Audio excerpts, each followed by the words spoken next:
परी की जादुई मेहंदी। एक गांव में राकेश अपनी पत्नी रीमा और अपनी बेटी ज्योति के साथ रहा करता था। वो बहुत ज्यादा गरीब था, जिस वजह से वो अपना गुजारा करने के लिए दूसरों के यहाँ पर मजदूरी करता था।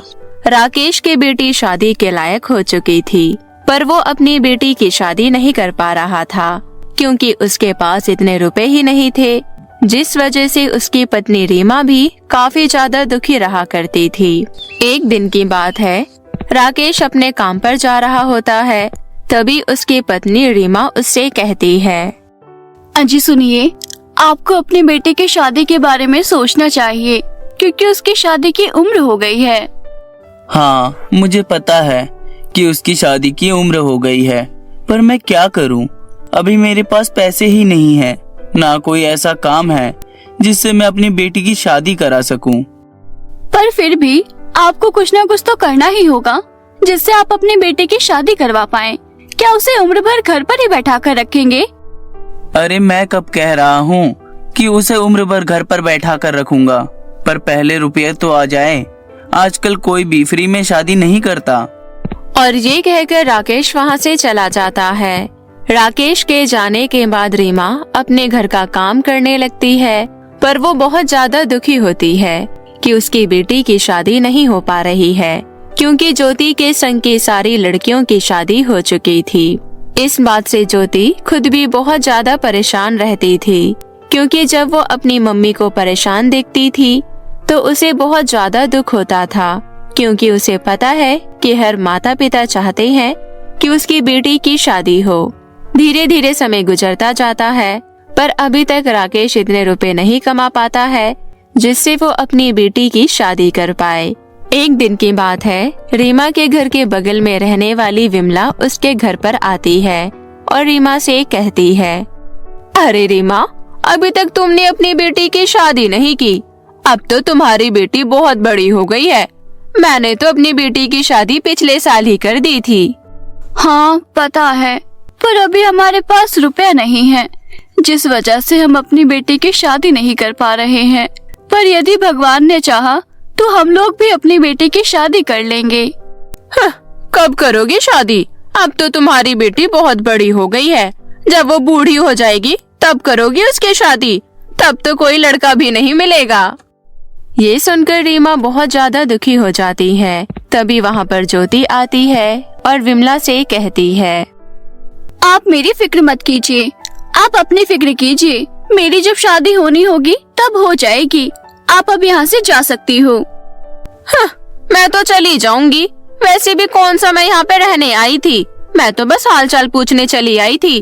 तुमसे कौन शादी करेगा? तू तो इस तरह से जवान चलाती है। और ये कहकर विमला मुंह बनाकर वहाँ से चली जाती है। विमला के जाने के बाद ज्योति अपनी माँ से कहती है, आप इस तरह दूसरों की बातों में आकर दुखी मत हो जाया करो। आपको तो पता ही है कि दूसरे हम लोगों को दुखी ही करने आते हैं। आप लोगों की बातों को मत सुना कीजिए। पर बेटा, वो लोग भी तो सही कहते हैं। हम तुम्हारी शादी नहीं कर पा रहे हैं, इस वजह से हमें काफी दुख है। आप चिंता मत कीजिए, यदि भगवान ने मेरी शादी लिखी होगी तो जरूर हो जाएगी। इसके बाद ज्योति वहाँ से चली जाती है और रीमा भी अपने घर के कामों में लग जाती है। अगले दिन रीमा और ज्योति घर के बाहर बैठी हुई होती है। तभी वहाँ से एक मोहिनी नाम की परी गुजरती है और वो उन दोनों को उदास देखकर उनके पास आ जाती है और उनसे कहती है, आप लोग यहाँ पर इस तरह उदास क्यों बैठे हैं? क्या हो गया?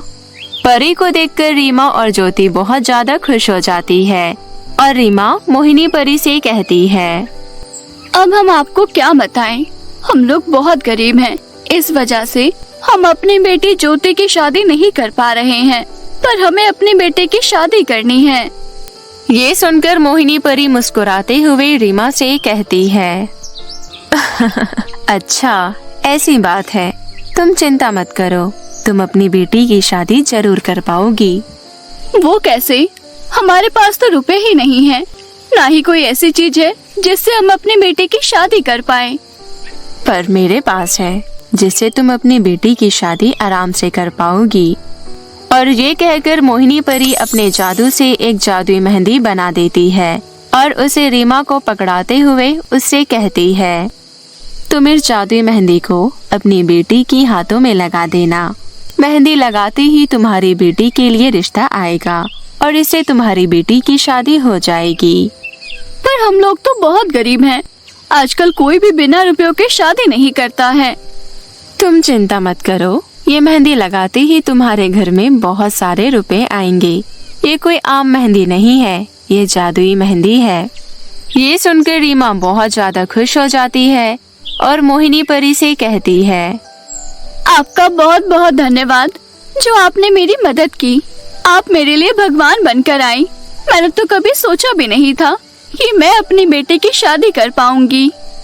हाँ, आप ठीक कह रही हैं, हमें भी भगवान ही भेजते हैं। अच्छा, तो अब मैं चलती हूँ। आप लोग हमेशा खुश रहना। और ये कहकर मोहिनी परी वहाँ से चली जाती है। मोहिनी परी के जाने के बाद रीमा और ज्योति बहुत ज्यादा खुश हो जाती है और रीमा अपनी बेटी ज्योति से कहती है, अब तुम्हारी शादी आराम से हो जाएगी। अब मुझे कोई परेशानी नहीं है, ना ही कोई दुख है। तभी वहाँ पर राकेश आ जाता है। राकेश उन दोनों को खुश देखकर उन दोनों से कहता है, क्या हुआ, तुम लोग इतने खुश क्यों नजर आ रहे हो? और ये मेहंदी किस लिए पकड़े हो? अरे ये कोई आम मेहंदी नहीं है, ये जादुई मेहंदी है। अभी आपको पता है, अभी मोहिनी परी आई थी और उसी ने हमें ये जादुई मेहंदी दी है। इससे हमारी बेटी की शादी हो जाएगी। ये सुनकर राकेश भी बहुत ज्यादा खुश हो जाता है और फिर वो लोग घर पर आ जाते हैं। घर पर आने के बाद रीमा अपनी बेटी के हाथों में जादुई मेहंदी लगाती है, जिससे उनके घर पर रुपयों की बरसात होने लगती है और उनके घर पर ज्योति के रिश्ते के लिए लड़का भी आता है, जिससे ज्योति का रिश्ता तय हो जाता है और वे लोग ज्योति की शादी उस लड़के से कर देते हैं। ज्योति की शादी हो जाने के बाद रीमा अपने पति राकेश से कहती है, मुझे तो यकीन ही नहीं हो रहा है कि हमने अपनी बेटी की शादी कर ली। यदि उस दिन मोहिनी परी ने हमें ये जादुई मेहंदी ना दी होती तो हम कभी भी अपनी बेटी की शादी नहीं कर पाते। हाँ, तुम एकदम ठीक कहती हो। हमें उस परी का शुक्रगुजार होना चाहिए कि उसकी वजह से हमने अपनी बेटी की शादी करा ली। और इसके बाद वो लोग खुश होकर अपने घर में रहने लगते हैं।